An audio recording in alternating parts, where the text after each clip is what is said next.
Yes ఆంధ్రప్రదేశ్లో ఎన్నికలకు నగారం మోగింది. ఈ నేపథ్యంలోనే విజయవాడ పశ్చిమ నియోజకవర్గంలో ఉన్నాం. మీ అందరికీ తెలుసు పశ్చిమ నియోజకవర్గంలో టఫ్ ఫైట్ నడబోతుంది. ఎస్ అధికార పార్టీకి సంబంధించి షబానా ఖాతున్ బరిలో ఉన్నారు. అదేవిధంగా వైసీపీ నుంచి వెల్లంపల్లి శ్రీనివాస్ ఉన్నారు. ఒక ఇండిపెండెంట్ అభ్యర్థి చాలా యాక్టివ్గా ప్రచారం చేస్తున్నారు. ఇదంతా ఒక ఎత్తు అయితే బీజేపీ నుంచి ఈరోజు పీయూష్ గారు ఎమ్మెల్యే అభ్యర్థిగా బరిలోకి దిగారు. అసలు నియోజకవర్గంలో బీజేపీ ఎటువంటి కార్యక్రమాలు చేస్తూ ఉంది, నిజంగానే ప్రజలు బీజేపీకి ఓటేసే పరిస్థితి పశ్చిమ నియోజకవర్గంలో ఉందా? ఈ విషయాలన్నీ ఆయనతో అడిగి తెలుసుకునే ప్రయత్నం చేద్దాం. సార్, ఒకటే స్ట్రైట్ క్వశ్చన్. ఫస్ట్ క్వశ్చన్, పశ్చిమ నియోజకవర్గ ప్రజలు యూత్ చాలామంది ఉన్నారు, స్టూడెంట్స్ చాలామంది ఉన్నారు, ఫస్ట్ టైం ఓటర్స్ ఉన్నారు. సో వాళ్ళందరూ బీజేపీకి నరేంద్ర మోడీ గారిని చూసి ఓటేసే పరిస్థితి ఉందా సార్? స్పష్టమైన ఉంది సార్. బీజేపీకి కాదు, అభివృద్ధికి ఓటేస్తారు. సబ్కా సాత్ సబ్కా వికాస్ అనే నినాదంతో ఏదైతే నరేంద్ర మోదీ గారు అభివృద్ధి కార్యక్రమాలు చేస్తున్నారో దాన్ని పెట్టుండి గత ఎన్నికల్లో మాకు సుమారు ఇక్కడ 60,500 ఓట్లు వచ్చినాయి. బీజేపీకి 60,500 ఓట్లు వచ్చినాయి. మొత్తం బీజేపీ కమలం గుర్తుకే ఓట్లు వచ్చినాయండి. అందుకని యంగ్స్టర్స్ అయితే చాలా ఫాలోఅప్ చేస్తారు, అభివృద్ధికి చూసే చేస్తారండి. మేము కూడా ఇప్పుడు వాళ్ళ నేను పర్యటన కింద 25వ డివిజన్లో స్టార్ట్ చేయడం జరిగింది. ఆంజనేయ స్వామి గుడి దర్శనం చేసుకుని నేను కొండ ప్రాంతం మొత్తం పైన వరకు వెళ్ళి అటు విద్యాధరంపురం వైపు దిగి మొత్తం కొండ ప్రాంతాలన్నీ సమస్యలు తీసుకుని వాళ్ళని ఏదైతే వాళ్ళ సమస్యలు ఉన్నాయో అన్నీ రాసుకుని మా వాళ్ళు డివిజన్స్తో పాటు అందరూ తిరిగి ఆ సమస్యల్ని ఎలా తీర్చిదిద్దాలో ఎలా పూర్తి చేయాలని నేను ఆలోచనలో ఉన్నాను. ఇప్పుడు మేము నాకు అవకాశం, ఈ ప్రజలు పశ్చిమ నియోజకవర్గ ప్రజలు నాకు ఒక అవకాశం ఇస్తే ఈ సమస్యల్ని నేను తీరుస్తాను. తర్వాత ఇల్లు పట్టాల గురించి పెద్ద సమస్య ఉంది, ఇల్లు పట్టాలు. ఆ ఇల్లు పట్టాల సమస్యలు కూడా రిజిస్ట్రేషన్ కానీ అన్నీ చేపిస్తాం. ఇంకోటి నా లక్ష్యం, ఫస్ట్ లక్ష్యం ఒక 100 బెడ్లు హాస్పిటల్ నిర్మించాలని కోరుకున్నాను వెస్ట్ నియోజకవర్గంలో. ఎందుకంటే ఇక్కడ బలమైన పేద ప్రజలకి సరైన ఆరోగ్య హామీలు లేవని ఇక్కడ డెంగ్యూ మలేరియా చాలా ఉన్నాయి ఇక్కడ. దానికి నేను ఫస్ట్ నాకు అవకాశం ఇస్తే ఈ ప్రజలందరూ ఫస్ట్ కార్యక్రమం నేను అదే చేద్దామని కోరుకుంటున్నాను. సార్, మీరు అందరూ చెప్తూ ఉన్నారు ఈరోజు ఎమ్మెల్యే క్యాండిడేట్లుగా ప్రతి ఒక్కళ్ళు చెప్తున్నారు కొండ ప్రాంత సమస్యలు కానివ్వండి, పేద ప్రజలు చాలామంది ఉన్నారు, వాళ్ళందరికీ మేము వస్తే మంచి చేస్తామని.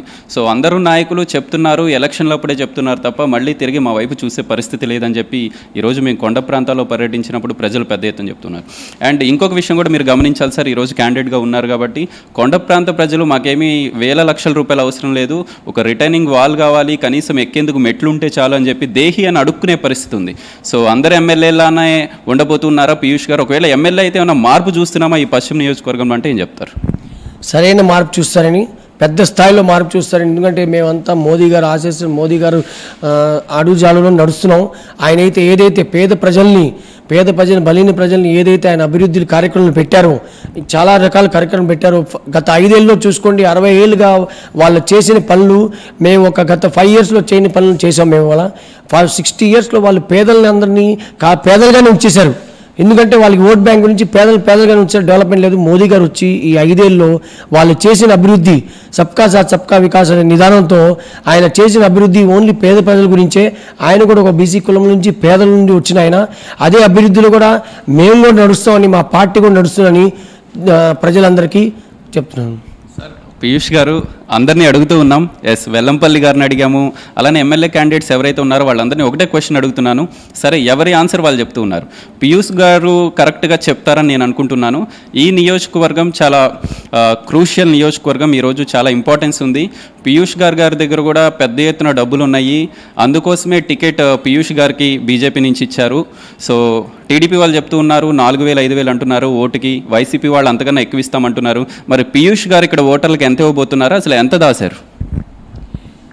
నేను ఒకటే ప్రజలకి విజ్ఞప్తి చేస్తున్నాను, దేశ అభివృద్ధిని చూసి మీరు మోదీ గారిని చూసి ఓటేస్తానని కోరుకున్నాను. అసలు డబ్బుల గురించి కాదండి. నేను కార్యాచరణను 7 సంవత్సరాల నుండి ఇక్కడ పనిచేస్తున్నాను. నేను 7 ఇయర్స్లో నా ఎఫిడేవిట్ కూడా చూసుకోవచ్చు ఏముందో ఏం లేదని. అది కాదు ఇక్కడ సమస్య. డబ్బులతో కొనుగోలే అసలు అవన్నీ సమస్య లేదు మాకు. అది చేయం కూడా మా పార్టీ సింబల్ మీద, పార్టీ బ్రాండ్ మీద వెళ్తాం, మేము ఇమేజ్ మీద వెళ్తాం, మా మోదీ గారి ఆశయాలను నెరవేరుస్తామని నేను కోరుకున్నాను. ఈ డబ్బులు ఇచ్చే సమస్య అనే అసలు అవన్నీ మాకేం తెలియదు. ఇంకోటి, నేను గత 7 ఇయర్స్లో ఏం చేశానో చెప్తాను మీకు. నేను ఇక్కడ బలైన పేద ప్రజలకి కనీసం ముద్రా బ్యాంకులో 600 మంది లబ్ధిదారులు లోన్లు ఇప్పించాను. నేను ముద్రా బ్యాంక్ యోజనకి నేను కోఆర్డినేటర్గా పనిచేసిన స్టేట్ మొత్తం త్రూఅవుట్ ద స్టేట్ తిరిగాను. ప్రతి బలహీన పేద ప్రజలకి గురించే నేను పనిచేశాను. ఎవరైతే చిన్న చిన్న వ్యాపారస్తులు ఉన్నారో, చిన్న చిన్న క్యాటరింగ్ బిజినెస్, తర్వాత చిన్న చిన్న వ్యాపార బండ్లు పెట్టుకున్న వాళ్ళకి మ్యాక్సిమం 70% ఉమెన్స్కి మనం లోన్ ఇప్పించాం. ఎందుకంటే అన్ఎంప్లాయ్మెంట్ ఆ స్కిల్ మీద మేము వాళ్ళకి ఎంప్లాయ్మెంట్ ఇప్పించాం. మేము వాళ్ళు సొంతగా వాళ్ళ కాళ్ళ మీద నిలబడాలని మేము అందరికీ ఈ లోన్ చేశాను. నాది అది కాక ఏ సమస్య ఉన్నా మేము రూలింగ్లో ఉన్నప్పుడు కానీ రూలింగ్లో లేనప్పుడు కానీ ఎనీ సమస్య స్టేట్ లెవెల్లో ఏ సమస్య ఉన్నా, పేద ప్రజలకి సమస్య ఉన్నప్పుడు ఒక ఫోన్ కాల్ చేసినా, వాళ్ళు ఎప్పుడైనా అర్ధరాత్రి చేసినా నేను పరిగెత్తి ఉండి పోలీస్ స్టేషన్ అవనివ్వండి, లేకపోతే గవర్నమెంట్ హాస్పిటల్ అవనివ్వండి, లేకపోతే ఏదైనా రిలీఫ్ ఫండ్స్ అవనివ్వండి, ఏదైనా ప్రయత్నాలు చేసి ఆ పని చేసి పెట్టి ఆ పని చూసి నాకు పార్టీ నేను కష్టపడి చూసి నన్ను ఇచ్చారు. కానీ డబ్బుల గురించి ఎన్ని లేదండి. ధన్యవాదాలు సార్. అదేవిధంగా ఈరోజు మనం చూస్తూ ఉన్నాం, పశ్చిమ నియోజకవర్గంలో మీరు పెద్ద ఎత్తున ప్రచారం చేస్తున్నారు, కొండ ప్రాంతాలకు వెళ్తూ ఉన్నారు. అంటే రెస్పాన్స్ ఎలా ఉంది సార్? అంటే నరేంద్ర మోడీ గారిని చూసి ఈరోజు ఓటర్లు ఏమైనా ఓటేసే పరిస్థితి ఉందా? ఇక్కడ స్థానికంగా ప్రాంతీయ పార్టీలు బలంగా ఉన్నాయి. పీయూష్ గారికి ఓటేసే పరిస్థితి ఉందా సార్? తప్పకుండా అండి. ఇవాళ నేను వెళ్ళాను, నిన్న ర్యాలీ కూడా మాది మీరు చూసుంటే ఎంత ఆదరణ ఉందంటే పబ్లిక్లో నుంచి చాలా ఆదరణ ఇస్తున్నారు మాకు.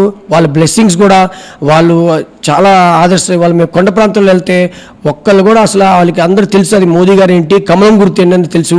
మేము అందరికీ 10 ఏళ్ళ నుండి మీరు అభివృద్ధి చూశారు, ఈ 5 ఏళ్ళు నాకు అవకాశం ఇవ్వండి, నేను ఎలా అభివృద్ధి చేస్తానో మీకు చూపిస్తాను. నేను అది నేను కాదు, మా పార్టీ వాళ్ళందరూ కమలం గుర్తుకి మీకు ఓటేస్తానని కోరుకుంటాను. ఇంకోటి అభివృద్ధిదే మా లక్ష్యం, అభివృద్ధియే మాది నినాదం. మరొక విషయం, టీడీపీ నేతలు పెద్ద ఎత్తున ప్రొజెక్ట్ చేస్తున్నారు సార్. ఆంధ్రప్రదేశ్ ప్రజలను నరేంద్ర మోడీ బీజేపీ ప్రభుత్వం మోసం చేసింది, స్పెషల్ స్టేటస్ అన్నారు, ప్రత్యేక హోదా అన్నారు.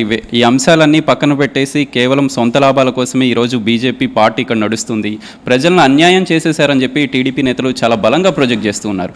ఎందుకు ఇంత అన్యాయం చేశారు? నిజంగానే అన్యాయం జరిగిందా లేదా? ఏం చెప్తారు? నేను ఒకటే చెప్దాం అనుకున్నానండి, ఏ పార్టీ అయినా టీడీపీ కానీ ఏ పార్టీ అయినా మీరు ఒక మోదీ గారిని తిట్టడం తప్ప ఏం చేశారా? 5 ఏళ్ళు మాతో 4 ఏళ్ళు పరిపాలన చేశారు. మీరు చేసిన తర్వాత సంవత్సరం నుండి మీరు తిట్టం మొదలుపెట్టారు, కానీ అభివృద్ధి పనులు ఏం చూసారా? ప్రజల గురించి ఏం చేశారు చెప్పండి. ఇవాళ నేను వెళ్ళొచ్చాను కొండ ప్రాంతంలో, ప్రజల గురించి నేను మిమ్మల్ని అడుగుతున్న ప్రజల గురించి మీరేం చేశారు?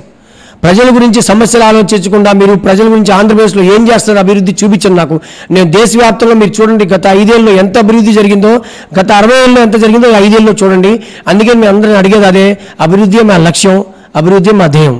అండ్ చివరి ప్రశ్న, సూటి ప్రశ్న, ఇతర పార్టీల నేతల్ని కాదని పశ్చిమ నియోజకవర్గ ఓటర్లు పీయూష్ గారికి బీజేపీకి ఎందుకు ఓటేయాలంటే ఏం చెప్పదలుచుకున్నారు? నేను ఒకటే అడుగుతున్నాను, నేను మీ అందరి కింద పుట్టి పెరిగి మీ అందరితో పాటు ఉన్నాను. ఇక్కడ నేను గత 46 years నేను భవనం బాటం ఇక్కడే. నేను వంటలను తిరిగి ప్రాంతంలో అందరూ ఫ్రెండ్ సర్కిల్స్ కానీ ఏదైనా ఎవరైనా శ్రీలబిలస్ బీజేపీ శ్రీలబిలస్ అందరూ నాకంతా ఇక్కడే. వాళ్ళు నా గురించి తెలుసు. ఇంకోటి పార్టీ గురించి నా బ్రాండ్ ఇమేజ్ కమలం గుర్తుకి ఇవాళ లాస్ట్ ఇయర్ మనకి 60,000 votes వచ్చినాయి. 60,000 votes ఎలా ఇచ్చారండి? ప్రజలు కమల గుర్తుకే ఓటేశారు.